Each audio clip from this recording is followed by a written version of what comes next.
Welcome back to the channel computer master. ഇന്ന് നമ്മൾ പരിചയപ്പെടാൻ പോകുന്നത് ഗ്രാഫ് തിയറിയെക്കുറിച്ചാണ്. എന്താണ് exactly graph theory? It's a branch of mathematics that studies the relation between objects and these objects are represented as nodes or vertices and the connection between them are called edges. അപ്പോൾ വിശദമായി പറയാം. ഒരു graph theory നമുക്കൊരു മാപ്പ് നമ്മൾക്ക് മനസ്സിലാക്കുക. മാപ്പിനകത്ത് നമ്മൾ കുറേ സിറ്റികളെയെല്ലാം നമ്മൾ എന്തായിട്ട് കണക്കാക്കാം? നോഡ്സ് ആയിട്ട് കണക്കാക്കാം. ഈ സിറ്റികളെ തമ്മിൽ കണക്ട് ചെയ്യുന്ന ആ ഒരു കണക്ഷൻ പാത്തിനെയാണ് നമ്മൾ എന്ത് പറയുന്നത്? എഡ്ജ്. സിറ്റികൾ നോഡാണെങ്കിൽ ആ സിറ്റികളെ കണക്ട് ചെയ്യുന്ന പാത്താണ് എന്തെന്ന് പറയുന്നത്? എഡ്ജ്. അപ്പം പ്രധാനമായിട്ടും ഒരു ഗ്രാഫിനകത്ത് ഉൾക്കൊള്ളുന്ന രണ്ട് പ്രധാന എലമെൻസ് ആണ് വെർട്ടെക്സും എഡ്ജസും. വെർട്ടെക്സിനെ നമ്മൾ റെപ്രസെൻ്റ് ചെയ്യുന്നത് നോഡ്സ് എന്നാണ്. സർക്കിൾ പോലുള്ള ഒരു സംഭവത്തെയാണ് നമ്മൾ എന്തെന്ന് പറയുന്നത്? നോഡ്സ് അല്ലെങ്കിൽ വെർട്ടെക്സ് എന്ന് പറയുന്നത്. ഏകദേശം അത് ഇങ്ങനെ ഇരിക്കും. ഈ വെർട്ടെക്സിനകത്തുനിന്ന് ഇപ്പോൾ രണ്ട് വെർട്ടെക്സ് ഉണ്ടെങ്കിൽ, ഇപ്പോൾ ഇത് രണ്ട് വെർട്ടെക്സ് ആണ്. ഈ രണ്ട് വെർട്ടെക്സുകളെ തമ്മിൽ കണക്ട് ചെയ്യുന്ന ഒരു പാത്ത് ഉണ്ടെങ്കിൽ ഈ പാത്തിനെ നമുക്ക് എന്തെന്ന് പറയാം? എഡ്ജസ് എന്ന് പറയാം. അപ്പോൾ വെർട്ടെക്സ് അല്ലെങ്കിൽ നോഡ്സിനെ വി എന്ന് പറയുന്ന ലെറ്റർ കൊണ്ടാണ് നമ്മൾ റെപ്രസെൻ്റ് ചെയ്യുക. അതേസമയം എഡ്ജസിനെ റെപ്രസെൻ്റ് ചെയ്യുന്നത് എന്താണ്? ഇ എന്നാണ്. അപ്പോൾ ഗ്രാഫ് റെപ്രസെൻ്റ് ചെയ്യുന്നത് എങ്ങനെയാണെന്ന് മനസ്സിലായല്ലോ. അപ്പോൾ ഡോട്ട്സ് അല്ലെങ്കിൽ സർക്കിൾസിനെയാണ് നമ്മൾ എന്ത് പറയുന്നത്? വെർട്ടിസസ് എന്ന് പറയുന്നത്. ഇതിനെ തമ്മിൽ കണക്ട് ചെയ്യുന്ന ഈ ലൈൻസിനെ നമ്മൾ എന്ത് പേര് പറയും? എഡ്ജസ് എന്ന് പറയും. ഒരു ഗ്രാഫിൻ്റെ മാഗ്നിറ്റ്യൂഡിനെ നമ്പർ ഓഫ് വെർട്ടിസസ് വി കൊണ്ടും, അതായത് ഓർഡർ ഓഫ് ജി എന്ന് പറയും. അതേപോലെ എഡ്ജസിനെ, നമ്പർ ഓഫ് എഡ്ജസിനെ ഇ എന്നും പറയും, സൈസ് ഓഫ് ജി. ഇതിനകത്ത് പ്രധാനമായിട്ട് നമ്മൾ മനസ്സിലാക്കിയിരിക്കേണ്ടുന്നത് എന്താണ് വെർട്ടെക്സ്, എന്താണ് എഡ്ജസ്. എഡ്ജസ് അല്ലെങ്കിൽ പാത്ത്, വെർട്ടിസസ് അല്ലെങ്കിൽ നോഡ്സ്. അപ്പോൾ നമുക്കൊരു സോഷ്യൽ മീഡിയ ആയാലും, അതേപോലെ നമ്മൾ GPS വഴിയിട്ടൊക്കെ അല്ലെങ്കിൽ ഗൂഗിൾ വഴിയിട്ടൊക്കെ നമ്മൾ ഷോർട്ടസ്റ്റ് പാത്തൊക്കെ നോക്കുമല്ലോ.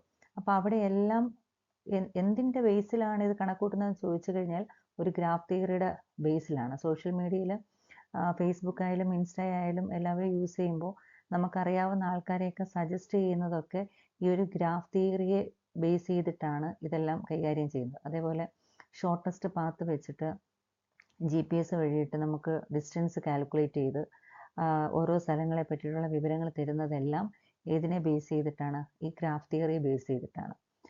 ഗ്രാഫ് തിയറി വളരെ വിശാലമായ ഒരു ലോകമാണ്. നമുക്കിപ്പോഴത്തെ ഉള്ള എല്ലാ കമ്പ്യൂട്ടേഷണൽ കാര്യങ്ങൾക്കും നമ്മൾ ഉപയോഗിക്കുന്ന ഒരു സംഭവമാണ് ഏതെന്ന് പറയുന്നത്? Graph theory.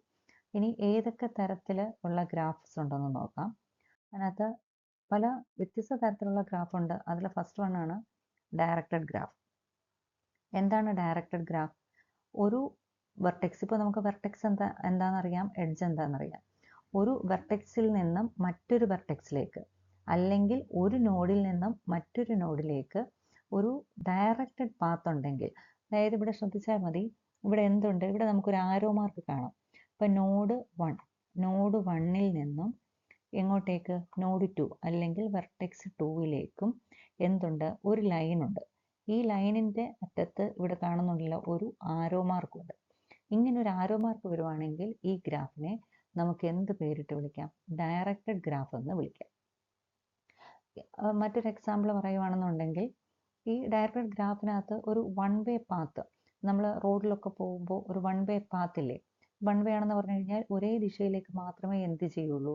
ആ വണ്ടികൾ പോവുള്ളൂ. അല്ലെന്നുണ്ടെങ്കിൽ ഇൻസ്റ്റയിൽ നിങ്ങൾ ആരെങ്കിലും ഫോളോ ചെയ്യുന്നു, നമ്മൾ ഒരാളെ ഫോളോ ചെയ്യുന്നെന്ന് വെച്ചിട്ട് തിരിച്ച് അയാൾ ഫോളോ ചെയ്യണമെന്നില്ല. അപ്പോൾ അതേപോലെ വൺ വേ ഫോളോയിങ് അല്ലെങ്കിൽ ഒരു വൺ വേ പാത്ത്, ഇതെല്ലാം ഏതിൻ്റെ എക്സാമ്പിളാണ്? ഡയറക്റ്റഡ് ഗ്രാഫിൻ്റെ എക്സാമ്പിളാണ്. ഇപ്പോൾ വെർട്ടെക്സ് വി, എത്ര വെർട്ടെക്സ് ഉണ്ട് ഇതിനകത്ത്?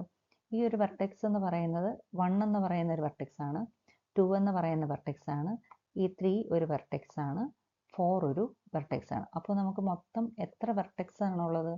എത്ര വെർട്ടെക്സ് അല്ലെങ്കിൽ എത്ര നോഡ്സ് ആണുള്ളത്? 4 വെർട്ടിസസ് ആണ് ഉള്ളത്. അതേപോലെ എഡ്ജസ് എന്ന് പറയുന്നത് ഏതൊക്കെ നോഡ്സിനെ തമ്മിലാണ് ഇവിടെ കണക്ഷൻ വരുന്നത്? നോഡ് 1ഉം നോഡ് 2ഉം തമ്മിൽ ഒരു ലൈനുണ്ട്.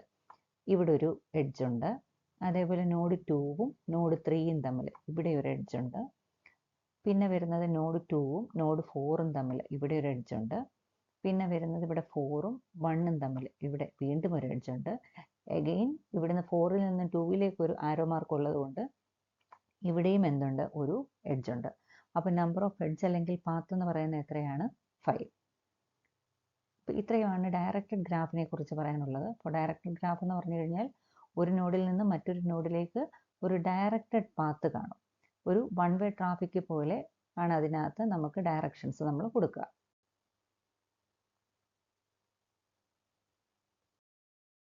നമുക്ക് അൺഡയറക്റ്റഡ് ഗ്രാഫ് എന്താണെന്ന് നോക്കാം. അൺഡയറക്റ്റഡ് ഗ്രാഫിന് എന്തില്ല? ഡയറക്ഷൻ ഇല്ല, അതായത് ആരോ മാർക്സ് ഇല്ല.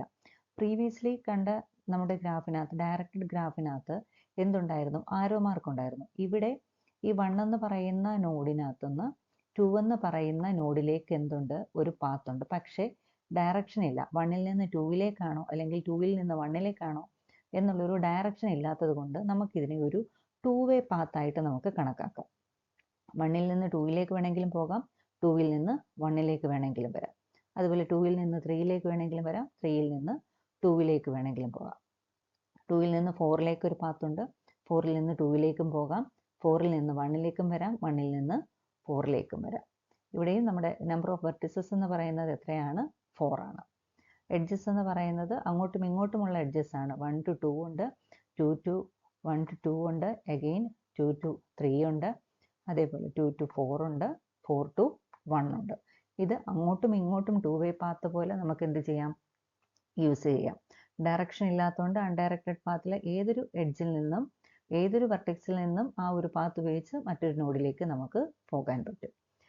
ഇപ്പോൾ ഇന്നത്തെ ക്ലാസ്സിനകത്ത് നമുക്ക് ഗ്രാഫിൻ്റെ 2 സീക്വൻസ് മാത്രമേ നമ്മൾ പറയുന്നുള്ളൂ, അല്ലെങ്കിൽ 2 ടൈപ്പ് ഓഫ് ഗ്രാഫ് മാത്രമേ നമ്മൾ പറയുന്നുള്ളൂ, ഡയറക്റ്റഡ് ഗ്രാഫും അൺഡയറക്റ്റഡ് ഗ്രാഫും.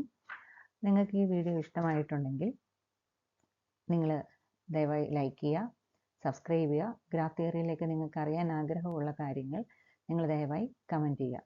അടുത്ത വീഡിയോ ഇടുന്നതിൻ്റെ നോട്ടിഫിക്കേഷൻ ലഭിക്കുന്നതിന് വേണ്ടി ദയവായി ആ ബെൽ ഐക്കൺ കൂടി ഒന്ന് ക്ലിക്ക് ചെയ്തേക്കുക.